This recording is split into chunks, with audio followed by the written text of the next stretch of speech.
Hello guys, this is Richard Rich TV and welcome back to my channel. But before we start the devotion guys, I would like to shout out the following personal channel na napunta rito at nag-join sa devotional. Shout out to God bless sa John W. Abiden, Daryl P.S., Francis J. Canoy, Jerry Abok, Ben Lawrence Chonko, Kids Les Marias, Jens TV, Midnight Jane, Always Online, Claire Young's Blog, Michael Aburita, Connie Blog, SSC TV of Korea, Heart Ponsalan, Jans TV, Bon Anthony Balmoria, Libacoteco, Mark Pamisa, Eliza Miharis, Kimberly Rimando, Clarice Hilado, Shane Pindon, Jonaline Melgar, Andolin Paderanga, Angel Mangiran, Christian Marie, Anis Lipig, Gloria, Tricia, Maritel Cababasada, Rian Bersaga, Crisel Claire, Ria Vidad, Marian Comendador, Abby Haralbi, Kirk Andrew Ando, Claire Cabaltira, Spyra Alga, Vince Villegas, and Ashley Torimocha.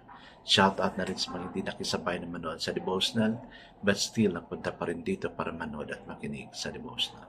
God bless us all guys.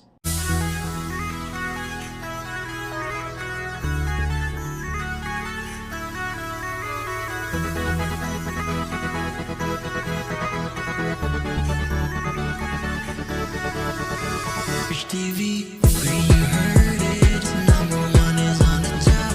Good advice is will never stop. Rich TV, when you heard it, number one is on the top. Good advice is will never stop. So guys, kumusta po? Tiisin na lang natin yung situation natin ngayon, no? Na sobra talaga yung init niyan. Init pa yung politika, init pa rin yung panahon natin. Kaya, let's just keep praying to God that everything will be peaceful and run smoothly. I guess as I proceed to our devotional, let's open the Bible to James chapter 1 verses 1 to 8. What I'm reading is about trials and temptation. And still guys, I'm using the devotional study Bible because the words used is simplified na maintindihan talaga natin. Okay, the word of the Lord in James chapter 1 verses 1 to 8 says, James, a servant of God and of the Lord Jesus Christ, to the 12 tribes scattered among the nations. Greetings. Consider it pure joy, my brother, whenever you face trial of many kinds, because you know that the testing of your faith develops perseverance. Perseverance must finish its work, so that you may be mature and complete, not lacking anything. If any of you lacks wisdom, he should ask God, who gives generously to all without finding fault, and it will be given to him. But when he asks, he must believe and not doubt, because he who doubts is like a wave of the sea, blown and tossed by the wind. That man should not think he will receive everything from the Lord. He is a double-minded man and stable in all he does. Amen and amen. Hi guys, let's not pray. Father God, that's true that many times without what we're asking from you, though we pray but still without. But thank you for the challenges that when we pray and ask anything from you, believe and not doubt of it. Yes, Lord God, I'm also asking something from you, Lord God, and I really do not doubt about it because I know you're going to give it, oh God. Lord, I pray for your leading. Help me not to become a water in the sea that tossed out every now and then. Lord, sa amin dito na may hinihingi din, oh God. I know each one is asking something from you. I pray to please teach us not to doubt of what we're asking, but instead to really move on, to keep praying until, oh God, such time ibigay mo na sa amin yung hinihingi namin, Lord, you're a prayer answering God. Don't let our prayer too long, Lord God, but instead answer it, Lord God, as soon as possible. Yes, Lord, we commit all these things to you. In Jesus' name we pray. Amen and amen. The focus verse we are producing, guys, is found in James chapter 1 verse 6, and it says, let him ask in faith with no doubting, for he who doubts is like a wave of the sea, driven and tossed by the wind. So the title of our devotion for this evening, guys, is it sin to doubt? Yes. Yan ang answer ko. It's really a big sin to doubt, especially that you're doubting God. Why is it wrong to doubt? There are two kinds of doubt. One that is fixed position, and the other that is a creative sign of growth. An atheist says that there is no God and is close to any possibility. A deist says that God exists but has no contact with the world he has created. An agnostic says he simply does not know.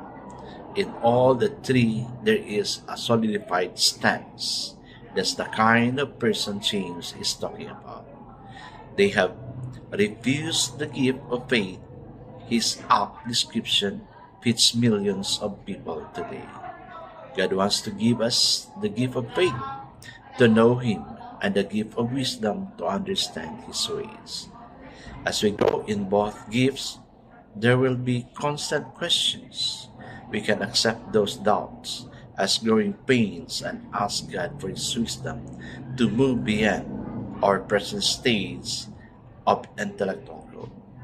He is faithful to answer. Doubt is sin.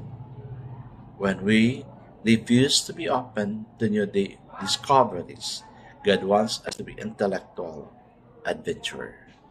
However much we have grown, it's only a beginning.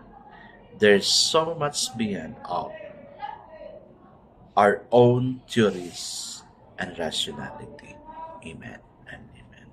Yes, it's really a big sin to doubt, especially that you're praying to God. It's an insult to God na nagda-doubt tayo. Gaya ng kay Thomas. No? Buti na lang yung sagot ni Lord sa binasa natin yesterday and the other day, peace be with you. Yun yung greetings niya. Kasi si Thomas nag-doubt, kaya let's not doubt also. Na we are being compared to the water blown into the sea, tossed down, wawala, and then balik na naman. Kaya yun, easily sin to doubt. Ano man yung hinihingi mo kay Lord, no, do not doubt, but instead, be happy. Kasi, sabi niya, that's God's promise. It's not me saying it, but it is a promise of God. That's why, guys, ngayon pa lang, let's give thanks to God about that thing we're praying and asking from God. And I know, ibibigay niya yan. Ingay sa labas, gabi, no? Okay, guys, let's now pray. Father God, we give you our doubts. Teach us that we will overcome each one of them. Amen and amen. Yes, guys. God would make us victorious.